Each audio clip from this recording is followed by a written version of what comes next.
ओम शांति। आज 31 दिसंबर 2023 के अव्यक्त बाप दादा के महावाक्य हैं। रिवाइज तारीख है 13 नवंबर 1997। मुरली का सार है, संगम युग के प्राप्तियों के प्रारब्ध का अनुभव करो, मास्टर दाता महासहयोगी बनो। संगम युग के प्राप्तियों के प्रारब्ध का अनुभव करो, मास्टर दाता महासहयोगी बनो। आज भाग्य विधाता बाप अपने श्रेष्ठ भाग्यवान बच्चों को देख रहे हैं। हर एक बच्चे के भाग्य की रेखाएं देख देख भाग्य विधाता बाप भी हर्षित होते हैं, क्योंकि सारे कल्प में चक्र लगाओ तो आप जैसा श्रेष्ठ भाग्य किसी धर्म आत्मा, महान आत्मा, राज्य अधिकारी आत्मा किसी का भी इतना बड़ा भाग्य नहीं है जितना आप संगम युगी श्रेष्ठ आत्माओं का है। मस्तक से अपने भाग्य की रेखाओं को देखते हो। बाप दादा हर एक बच्चे के मस्तक में चमकती हुई ज्योति की श्रेष्ठ रेखा देख रहे हैं। आप सभी भी अपनी रेखाएं देख रहे हो। नैनों में देखो तो स्नेह और शक्ति की रेखाएं स्पष्ट हैं। मुख में देखो मधुर श्रेष्ठ वाणी की रेखाएं चमक रही हैं। ओठों पर देखो रूहानी मुस्कान, रूहानी खुशी की झलक की रेखा दिखाई दे रही है। हृदय में देखो व दिल में देखो तो दिलाराम के लव में लवलीन रहने की रेखा स्पष्ट है। हाथों में देखो, दोनों ही हाथ सर्व खजानों से संपन्न होने की रेखा देखो। पावों में देखो, हर कदम में पदम की प्राप्ति की रेखा स्पष्ट है। कितना बड़ा भाग्य है। भाग्य विधाता बाप ने हर एक बच्चे को पुरुषार्थ से, श्रेष्ठ कर्मों की कलम से यह सब रेखाएं खींचने की खुली दिल से खुली छुट्टी दे दी है।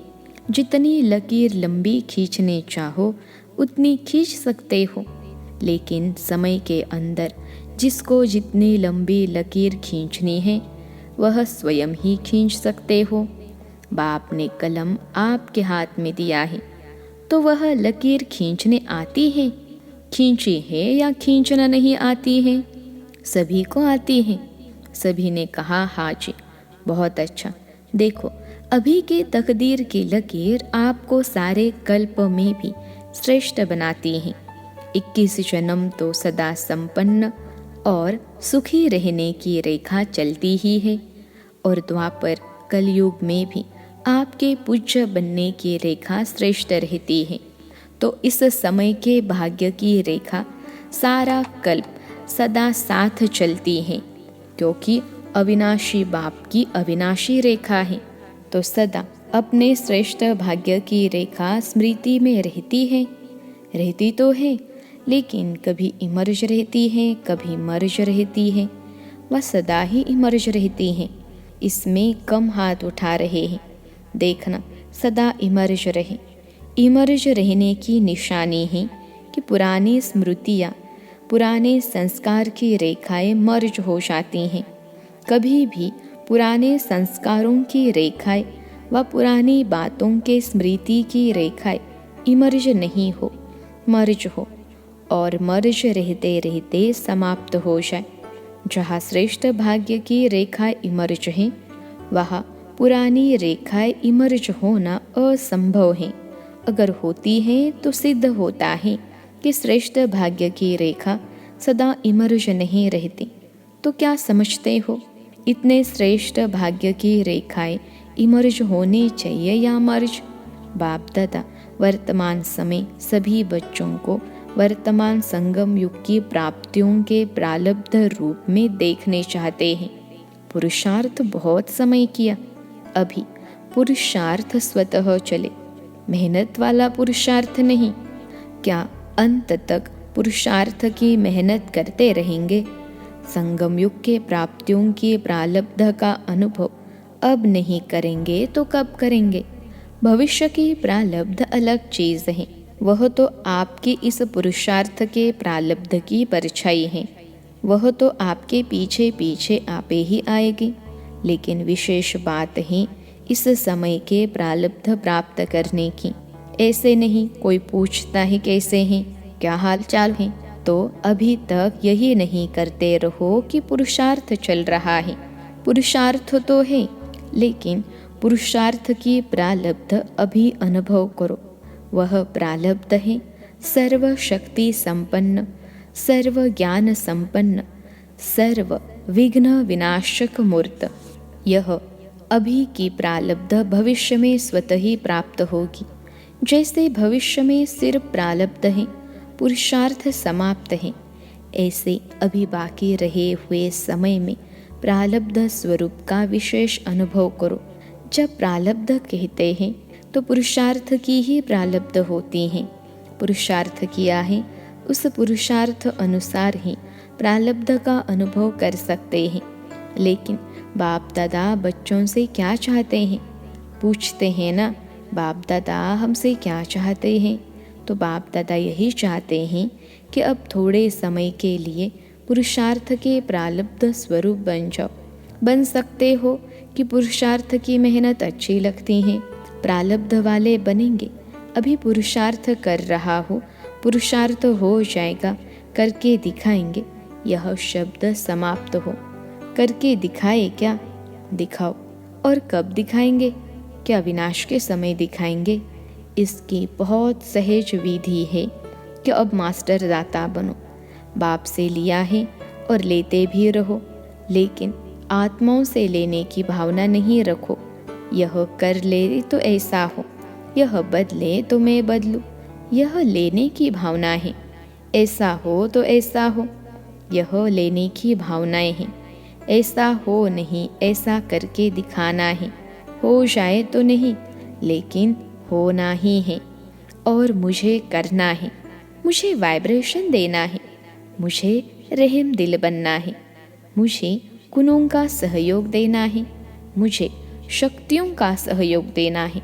मास्टर दाता बनो। लेना है तो एक बाप से लो। अगर और आत्माओं से भी मिलता है तो बाप का दिया हुआ ही मिलेगा। तो दाता बन फ्राक दिल बनो। देते रहो। देने आता है या सिर्फ लेने आता है? अब जो जमा किया है वह दो। आपस में ब्राह्मण आत्माएं भी मास्टर दाता बनो। और दे तो मैं दूं? नहीं, मुझे देना है।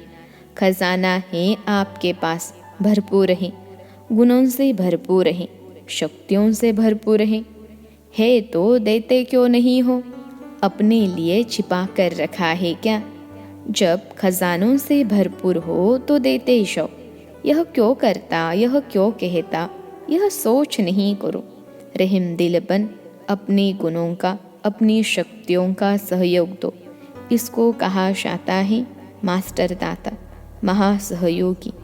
सहयोगी भी नहीं, महासहयोगी बनो, महादाता बनो। तो समझा बाप दादा क्या चाहता है? बाप दादा अभी तक बच्चों के पुरुषार्थ की मेहनत देख नहीं सकते।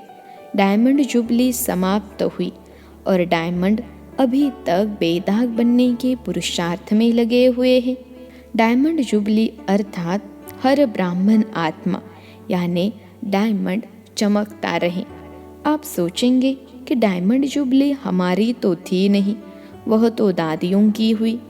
आपकी हुई या दादियों की हुई? किसकी हुई?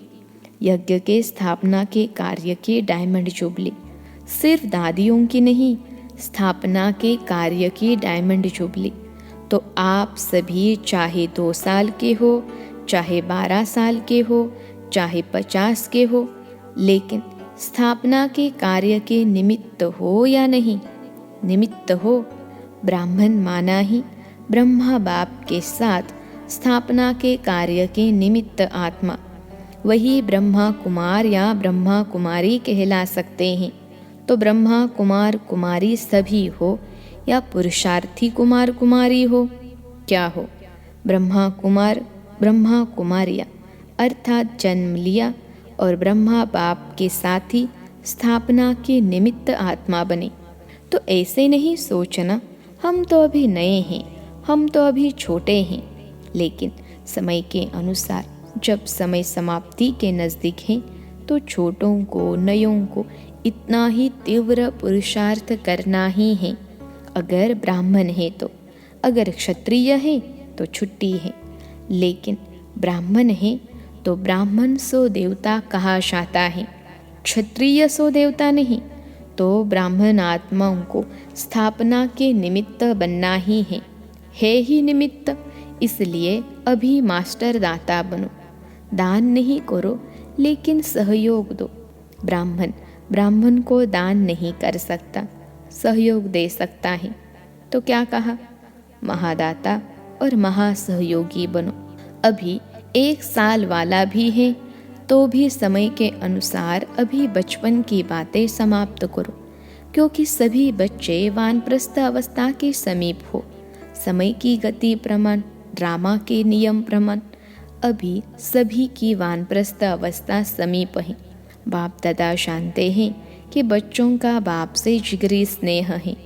जिगरी स्नेह है ना, या ऊपर ऊपर का स्नेह है, दिल का स्नेह है, तब तो भाग कर आए हो ना। देखो, बेहद के हॉल में बेहद के बाप के बच्चे बेहद के रूप में विराजमान हैं। यह हॉल अच्छा लगता है ना, या दूर लगता है? देखो, बैठने में तो दूर हैं, लेकिन बाप दादा अपने दिल की बहुत बड़ी स्क्रीन में आप सब दूर बैठे हुए बच्चों को अति समीप देख रहे हैं, दूर नहीं देख रहे हैं। बाप दादा की दिल की स्क्रीन बहुत बड़ी है, अभी तक साइंस वालों ने भी नहीं निकाली है। इसलिए आप दूर नहीं बैठे हो, बाप दादा के दिल में बैठे हो। ऐसे समझते हो कुर्सी पर बैठे हो, दरी पर बैठे हो, या दिल में बैठे हो। दृश्य तो बहुत अच्छा सुंदर लग रहा है। फुल पीछे तक भरा हुआ है या कुछ खाली है? बाप दादा देख रहे हैं पीछे थोड़ा खाली है। देखो, आप लोगों को बाप दादा ने काम दिया था, आप भूल गए होंगे, लेकिन बाप दादा को याद है। कौन सा काम दिया था? क्रोध मुक्त का। आज वह नहीं पूछेंगे, पहला चांस लिया है ना, तो आज क्रोध मुक्त का पूछेंगे तो दिल शिकस्त हो जाएंगे। बाप दादा को रिजल्ट पता है, पूछेंगे। आप लोगों से भी वहाँ से रिजल्ट मंगवाएंगे। आज छोड़ देते हैं। तो काम क्या दिया था कि 9 लाख तैयार करके दिखाओ। याद है, हर जोन को कहा था। तो किस जोन ने 9 लाख तैयार किए हैं? बंगाल बिहार का सेवा का टर्न है, तो बंगाल बिहार ने 9 लाख तैयार किया है। चुप है, बोलते नहीं हैं। चलो, एक जोन नहीं, सभी जोन ने, देश विदेश वालों ने मिलकर 9 लाख तैयार किए हैं। विदेश वाले बताओ, 9 लाख हैं? बाप दादा तो अपनी डेट फिक्स करते हैं और उसी फिक्स डेट पर आते हैं। आप भी सब बातों की डेट फिक्स करते हो। यह हॉल कब तक बनेगा, फंक्शन कब होगा, यह डेट फिक्स करते हो ना। तो इसकी डेट कौन सी है? फिक्स है। विनाश के एंड यानी अंत में या पहले क्या होगा? क्या सोचा है? कौन सी डेट है? कोई डेट है या अभी फिक्स नहीं किया है? यह भी बाप करे, करना आपको है। बाप दादा तो कहेंगे कि शुभ कार्य में देरी नहीं करो, फिर क्या करेंगे? चलो, इस सीज़न के एंड में हो जाए तो भी अच्छा। इतनी हिम्मत है, सिर्फ दाता बन जाओ। अगर दाता बनेंगे तो दाता की भावना से आपकी रॉयल फैमिली और समीप वाली प्रजा बहुत जल्दी बनेगी।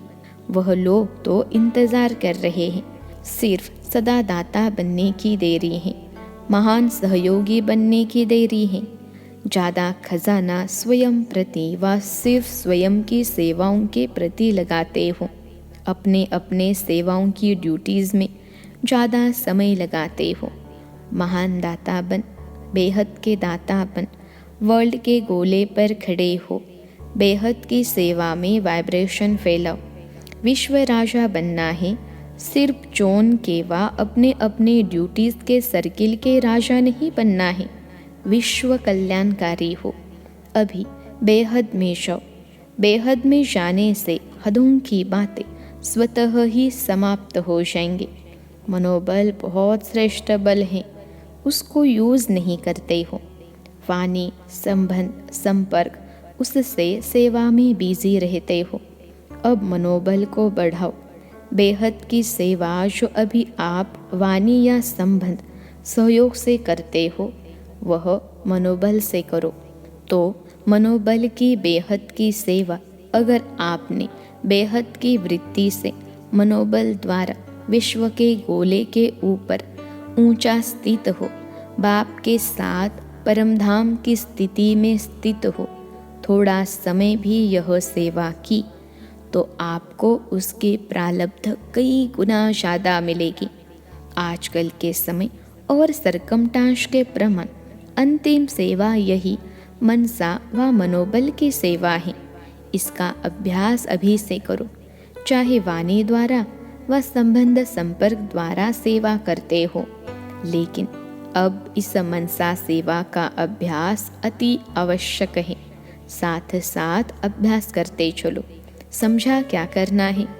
यह मनसा सेवा वही रंगत दिखाएगी जो स्थापना के आदि में बाप की मनसा द्वारा रूहानी आकर्षण ने बच्चों को आकर्षित किया, और मनसा सेवा के फल स्वरूप अभी भी देख रहे हो कि वही आत्मा अब भी फाउंडेशन है। ड्रामा अनुसार यह बाप की मनसा आकर्षण का सबूत है। जो कितने पक्के हैं, तो अंत में भी अभी बाप के साथ आपकी भी मनसा आकर्षण, रूहानी आकर्षण से जो आत्माएं आएंगी, वह समय अनुसार समय कम, मेहनत कम और ब्राह्मण परिवार में वृद्धि करने के निमित्त बनेंगे। वही पहले वाली रंगत अंत में देखेंगे। जैसे आदि में ब्रह्मा बाप को साधारण न देख श्री कृष्ण के रूप में अनुभव करते थे।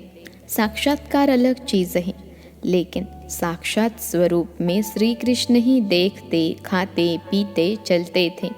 ऐसा है ना? तो स्थापना में एक बाप ने किया, अंत में आप बच्चे भी आत्माओं के आगे साक्षात देवी देवता दिखाई देंगे। वह समझेंगे ही नहीं कि कोई साधारण है, वही पूज्यपन का प्रभाव अनुभव करेंगे। तब बाप सहित आप सभी के प्रत्यक्षता का पर्दा खुलेगा। अभी अकेले बाप को नहीं करना है, बच्चों के साथ प्रत्यक्ष होना है। जैसे स्थापना में ब्रह्मा के साथ विशेष ब्राह्मण भी स्थापना के निमित्त बने, ऐसे समाप्ति के समय भी बाप के साथ साथ अनन्य बच्चे भी देव रूप में साक्षात अनुभव होंगे। इसके लिए यही जो आज सुनाया, अभी से प्रारब्ध स्वरूप में स्थित रहो। छोड़ो छोटी छोटी बातों को, अब ऊंचे जाओ। विशेष प्रारब्ध स्वरूप का साक्षात्कार स्वयं भी करो और कराओ। समझा? अभी सभी अपने अनादि स्वरूप में एक सेकेंड में स्थित हो सकते हो, क्योंकि अंत में एक सेकेंड की ही सीटी बजने वाली है। तो अभी से अभ्यास करो। बस टीक जाओ। बाप दादा ने ड्रिल कराई। अच्छा, सर्व चारों ओर के बच्चों को सदा भाग्य की रेखाएं इमर्ज रूप में स्मृति में रखने वाली आत्माओं को सदा अपने संगम युगी सर्व प्राप्ति स्वरूप प्रारब्ध को अनुभव करने वाले सदा मास्टर दाता महासहयोगी आत्माओं को सदा मनसा सेवा द्वारा विश्व के आत्माओं के कल्याणकारी आत्माओं को बाप दादा का याद प्यार और नमस्ते।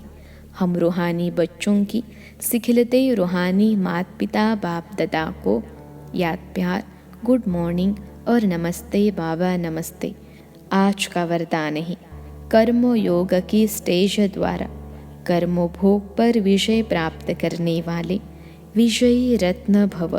कर्म योग की स्टेज द्वारा कर्म भोग पर विजय प्राप्त करने वाले विजयी रत्न भव। विश्लेषण है, कर्म योगी बनने से शरीर का कोई भी कर्म भोग भोगना का अनुभव नहीं कराता है। मन में कोई रोग होगा तो रोगी कहाँ जाएगा? अगर मन निरोगी है तो सदा तंदुरुस्त है।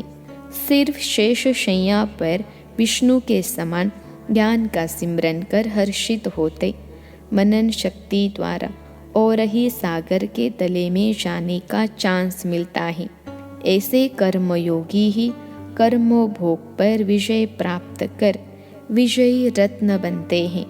आज का स्लोगन है, साहस को साथी बना लो तो हर कर्म में सफलता मिलती रहेगी।